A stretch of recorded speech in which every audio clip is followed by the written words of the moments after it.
Angela Merkel pointait du doigt après les centaines d'agressions sexuelles du Nouvel An à Cologne. La chancelière allemande, qui avait été citée comme exemple pour avoir ouvert les ports de l'Allemagne aux réfugiés, se trouve aujourd'hui dans une position très inconfortable. Angela Merkel doit s'exprimer à la mi-journée.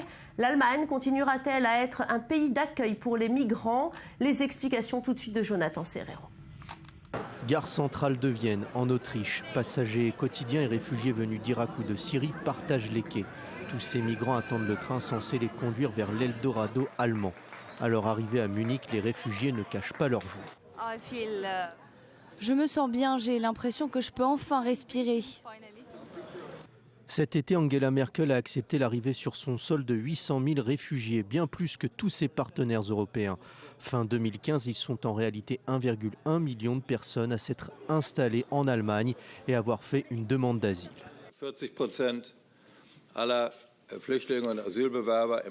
40% des réfugiés et demandeurs d'asile pour l'année 2015 viennent de Syrie. En deuxième place, c'est l'Afghanistan avec un chiffre de 14%, soit plus de 150 000 personnes. À la troisième place, nous avons l'Irak avec 11%, ce qui correspond à plus de 120 000 personnes.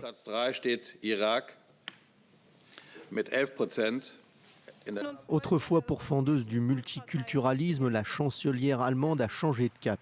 Il faut dire que l'Allemagne a plusieurs besoins démographiques. En 2060, les plus de 65 ans atteindront le tiers de la population allemande.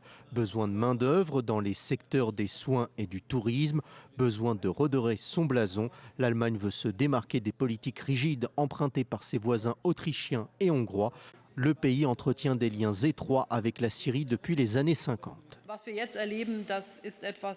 Ce que nous vivons est quelque chose qui va continuer de nous occuper dans les années à venir, nous changer, et nous voulons que le changement soit positif et nous pensons que nous pouvons y arriver. Sauf que depuis plusieurs semaines déjà, la cohabitation entre Allemands et migrants se dégrade dans les grandes villes. Ils veulent avoir beaucoup d'argent alors que certains vivent mieux que nous, les retraités. Et ça me déplaît. Ils ne paient pas les transports et quasiment pas de loyer. Une crainte exprimée à travers des manifestations organisées par le mouvement anti-islamique Pegida, des rassemblements théâtre de heurts avec la police, une tension exacerbée par l'affaire d'agression sexuelle survenue le soir du 31 décembre à Cologne. Suite à la révélation de ces viols, les attaques anti-migrants se sont multipliées dans la partie orientale du pays.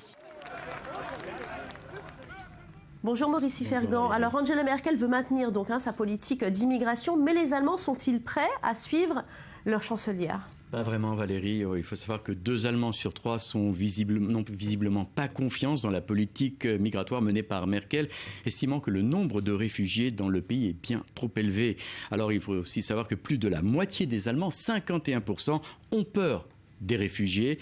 C'est 13% de plus que le même sondage effectué il y a un an. Vous voyez que la crainte et l'angoisse augmentent en Allemagne. Alors un mécontentement qui a des répercussions sur la popularité de Merkel. La chancelière a perdu 9 points en un mois par rapport à ce qui avait été publié et n'a recueilli que 54% d'opinions favorables. Alors c'est son plus mauvais score depuis 4 ans et il ne faut pas oublier que les prochaines échéances électorales en Allemagne sont prévues pour août ou octobre 2017. Est-ce seulement la politique d'immigration menée par Angela Merkel qui est en cause, Maurice Fergan? Non, pas uniquement celle d'Angela Merkel, mais celle de l'Allemagne tout court. Vous savez que l'Allemagne a un problème de croissance démographique avec un taux de fécondité de 1,4 enfants par femme. La population allemande fait face dans les années 70 à un effondrement démographique. Alors dans les années 90, on a marqué une nouvelle politique justement d'immigration pour développer la démographie. Il faut savoir par exemple qu'en 60, il y avait 55 millions d'Allemands.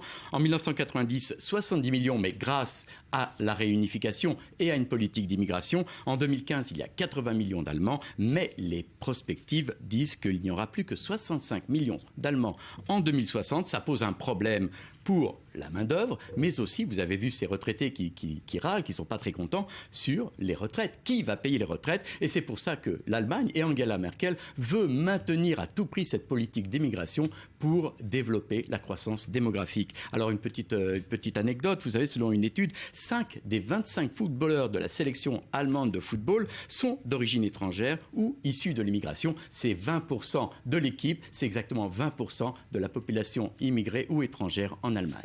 Merci beaucoup Maurice Fergan.